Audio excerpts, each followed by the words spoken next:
अच्छेद्योऽयं दाहयोऽयं क्लेद्यो शोष्य एव च नित्यः सर्वगतः स्थाणुर्चलोऽयं सनातनः। पदच्छेद। अच्छेद्य अर्थात नहीं काटा जा सकता, अयम अर्थात यह आत्मा, अदाह्य अर्थात जलाया नहीं जा सकता, अयम यानी यह, अक्लेद्य गलाया नहीं जा सकता, अशोष्य अर्थात नहीं सुखाया जा सकता, एव अर्थात निस्संदेह, च यानी और, नित्य नाश रहित, सर्वगतः अर्थात सब जगह पहुंचा हुआ, सर्वव्यापी, स्थाणुः अर्थात नहीं हिलने वाला, अचलः अर्थात नहीं चलने वाला, अयम अर्थात यह, सनातनः अर्थात सदा से रहने वाला, अनादि। अनुवाद। यह आत्मा नहीं काटा जा सकता है, यह नहीं जलाया जा सकता है, न ही गलाया जा सकता है और निसंदेह न ही सुखाया जा सकता है, और यह आत्मा नाश रहित, सर्वव्यापी, कंपहीन, नहीं हिलने वाला, एक ही जगह स्थिर, नहीं हटाया जा सकने वाला और सदा से रहने वाला अनादि है। अव्यक्तोऽयं चिन्तयोऽयं विकारयोऽयमुच्यते तस्मादेवं विदित्वैनं नानुशोचितुमर्हसि। पदच्छेद।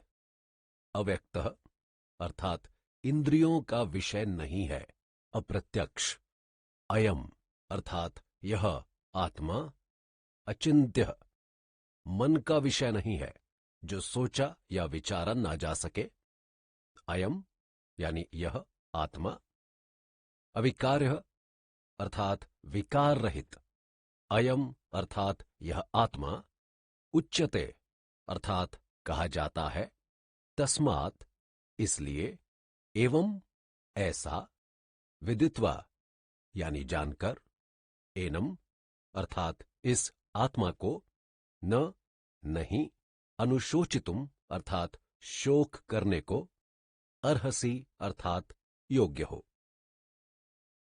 अनुवाद।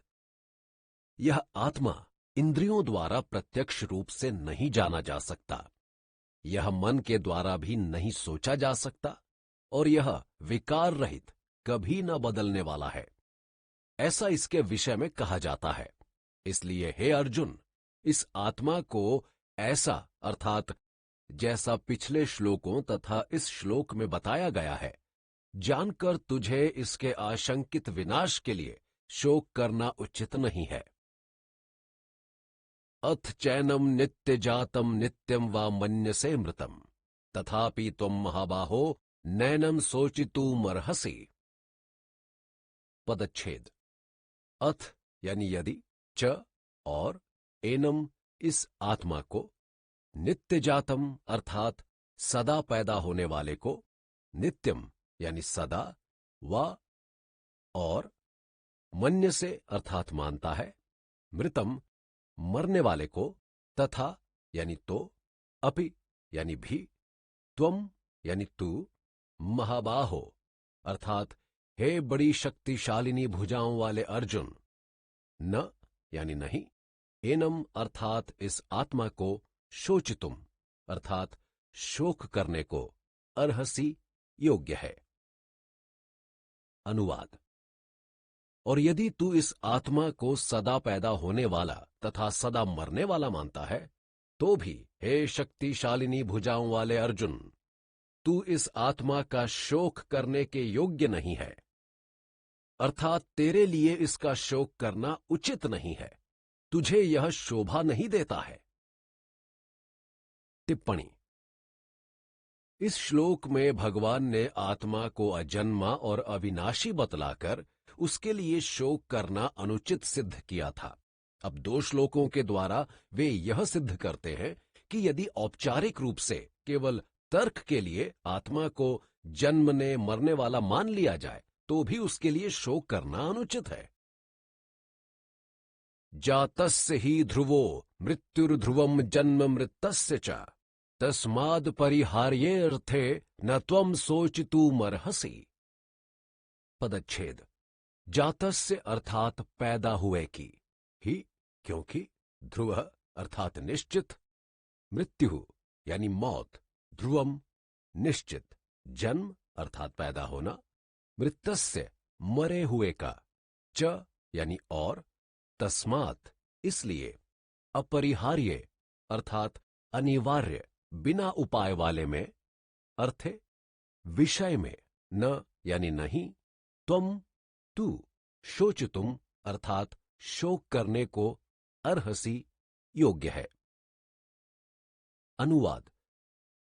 क्योंकि मान्यता के अनुसार पैदा हुए आत्मा की मौत निश्चित है और मरे हुए आत्मा का जन्म निश्चित है, इसलिए इस निरुपाय अनिवार्य विषय में भी तेरा मृत्यु पर शोक करना उचित नहीं है। टिप्पणी। पूर्व श्लोक में दी गई मान्यता के अनुसार जब आत्मा का जन्म के बाद मरण और मरण के बाद जन्म नितांत निश्चित एवं अवश्यंभावी है और उसमें किसी प्रकार का हेर फेर अथवा अदल बदल संभव नहीं, तो हे अर्जुन, तेरे इन सब सगे संबंधियों तथा सखा साथियों को भी मरने से नहीं रोका जा सकता। ऐसी स्थिति में तेरा इनकी मृत्यु के भय से शोक करना मूर्खता व निरर्थकता नहीं तो और क्या है। इस प्रकार दोनों ही मतों के अनुसार आत्मा के लिए शोक करना सर्वथा अनुचित है। यही श्री कृष्ण का कथनाशय है। अव्यक्तादीनि भूतानि व्यक्तम ध्यानि भारत, अव्यक्त निधनान्येव तत्र का परिदेवना। पदच्छेद। अव्यक्त्यादीनि जन्म से पहले अप्रकट, भूतानि अर्थात प्राणी, व्यक्तम ध्यानि बीच में प्रकट, भारत यानी हे भरत की संतान, अव्यक्त निधनानि अर्थात मृत्यु के बाद अप्रकट, एवं यानी ही, तत्र उस विषय में, का यानी क्या, परिदेवना अर्थात चिंता। अनुवाद। हे भरत की संतान अर्जुन, सारे प्राणी जन्म से पहले बिना वर्तमान शरीर वाले थे और मरने के पश्चात भी वर्तमान शरीर वाले होंगे, केवल बीच में ही वर्तमान शरीर वाले प्रतीत होते हैं। फिर उस विषय में ऐसी स्थिति में क्या चिंता करनी, कैसा शोक करना। टिप्पणी। ऊपर यह बताया जा चुका है कि आत्मा के लिए शोक करना अनुचित है। अब यहां यह बतलाते हैं कि शरीर के लिए भी शोक करना मूर्खता है। सभी जीवों के वर्तमान स्थूल शरीर उनके जन्म से पहले नहीं दिखाई पड़ते थे और न ही वे उनकी मृत्यु के बाद दिखाई पड़ने वाले हैं।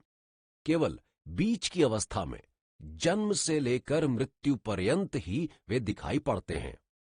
इसका अर्थ हुआ कि वे अस्थायी हैं, जैसे स्वप्न की सृष्टि स्वप्न काल से पहले या पीछे नहीं है, केवल स्वप्न काल में ही मनुष्य का उसके साथ संबंध सा प्रतीत होता है। वैसे ही स्थूल शरीर के साथ प्राणियों का संबंध भी कुछ ही काल के लिए होता है। स्वप्न के सदृश स्थूल शरीर भी अनित्य है, एक भ्रम है, धोखा है। इसलिए हे अर्जुन, तेरे अपने पक्ष के तथा शत्रु पक्ष के सभी योद्धाओं के शरीरों को तो कभी न कभी कैसे न कैसे नष्ट होना ही है। तू चाहे लड़ या मत लड़, उससे कोई अंतर नहीं पड़ने वाला। सो शरीर नाश के लिए शोक करना अज्ञान मात्र है।